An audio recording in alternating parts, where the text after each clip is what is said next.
What's going on? It's your boy Shrizzles, and this video is going to have two parts. Number one, a review of the newest episode of ReZero, in my opinion and my thoughts on it. After we recap my thoughts, I also want to hand out a theory. This will have no spoilers, only theory, nothing based on the manga or anything like that. This episode is 100% dedicated to Emilia, as have the past couple, and I'm very happy about that. It really gave us a look into her background that even she didn't know. Some notes that we can really take from that. Number one, Emilia didn't even live with her mother or her father, and even considers her aunt to be her mother, which is interesting, and they have a good dynamic, just a really wholesome relationship. And that for whatever reason, all the elves are in one part of the forest and hell-bent on protecting a seal, which is the basis of the conflicts in those episodes and in Emilia's past. We also got to see Juice, or as we knew him earlier in the series, Beetlejuice, the dude that does that weird thing where he's like bites his fingers and just kind of like shakes his head and says some like mantra. He'd be like, my brain trembles or whatever. I don't know. You know what I'm talking about. I'll put it up on the screen. Come to find out, he was a real one too. He was a great guy. One thing that we found out through him is the power of sloth comes in the form of like a gift. You don't just have it. You're not born with it. It's not like a divine protection like Otto or something like that. It's given to you. And what that tells me is it was created. But like I said, I'll get into the theory part of it in a second here. I'm just giving you my thoughts on the episode as a whole right now. One thing I've absolutely got to say is take a look at Emilia. God, he was so cute. Just such a cute kid, bro. And she went through some stuff. Okay, now that we're done acknowledging the cuteness of that, we need to acknowledge how crazy she went. This was amazing. I did not see this coming. I thought her aunt was the one that froze everybody or something like that. Maybe it was Puck. I don't know. It was her literally just screaming die, die, die. I was like, what is going on? Not gonna lie, she was overpowered though. And that kind of makes me question how she even got killed by the Bowel Hunter in the first couple episodes, but I guess it's just because she didn't remember that she had those powers or something. I don't know, but anyway, she is overpowered even as a little kid. And obviously this isn't just happening without Emilia and Egdena sitting there observing. And something I noticed was Emilia tightening her resolve, but also her reason. The past few times she went to the trial, she was obviously down for the count, and it was kind of sad to see. But this time she's got it under control and even forgives herself for her past, and that was how she passed the first trial. Even though Egdena was sitting there like just coming at her all the time. I wonder why they have beef. I have a theory on that too. But with her resolve tightened, her reason being that there's somebody that's gonna love her no matter what, that being Subaru. By the way, shout out to Subaru, you got through to her. Attaboy.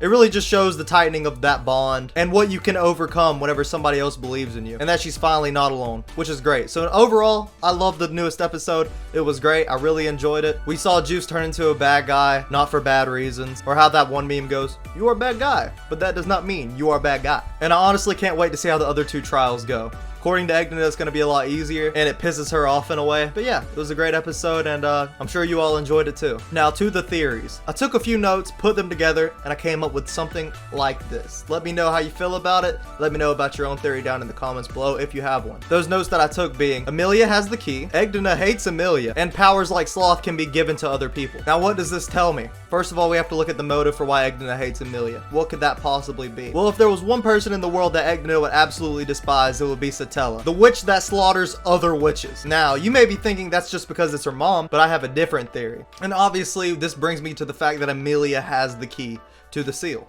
One that only she can see and can only come from her. That tells me that the seal and Emilia are linked. Now, why would they be linked? What's up with the seal? This is what I think is happening with the seal. I believe the seal either has the actual Satella in it, or it has her power stored away, or something that she was trying to do with that. Because if Satella's her mom, Egdena hates her, she has the key that only she can use, and she has to think of herself as the key, and those two things make her linked. Then what's the common denominator? Satella. So when the seal's released, one of a couple things are gonna happen, in my opinion. Like I said, this is a theory. Either Satella comes out, Satella's magic comes out, and people are trying to harness it, or, and this is what I subscribe to, Emilia's the key, Satella unlocks it, but Emilia becomes Satella because they're so close in blood. Kind of like resurrection through a different host. I'd be interested to know if I was right about that. And that leads me to one other thing. The sloth powers. And the powers that the two antagonists of that episode seem to have, as well as the powers that Juice has. Now the connection for this theory is something that we've seen earlier. Subaru having the hands touching his heart, and apparently has to do with the witch,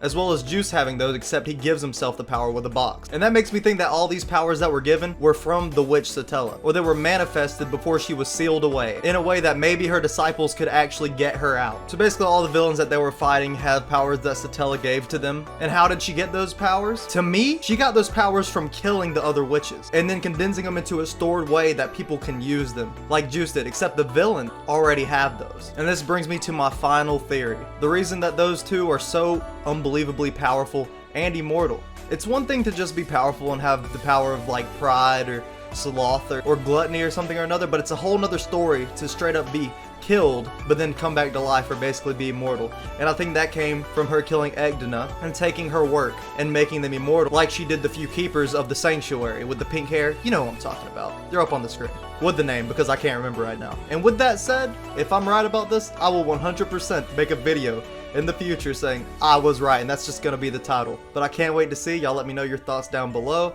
Overall, it was a great episode, and those are my theories on what's happening based on those episodes. It's your boy Shrizzles. Make sure to click the notification bell if you want to see the videos on time when they come out, whether or not YouTube recommends them to you. Other than that, if you enjoyed the video, you found it informative in some type of way, or maybe you just think I'm an idiot, that's fine too. Make sure to drop a like, subscribe, and I'll see you in the next one.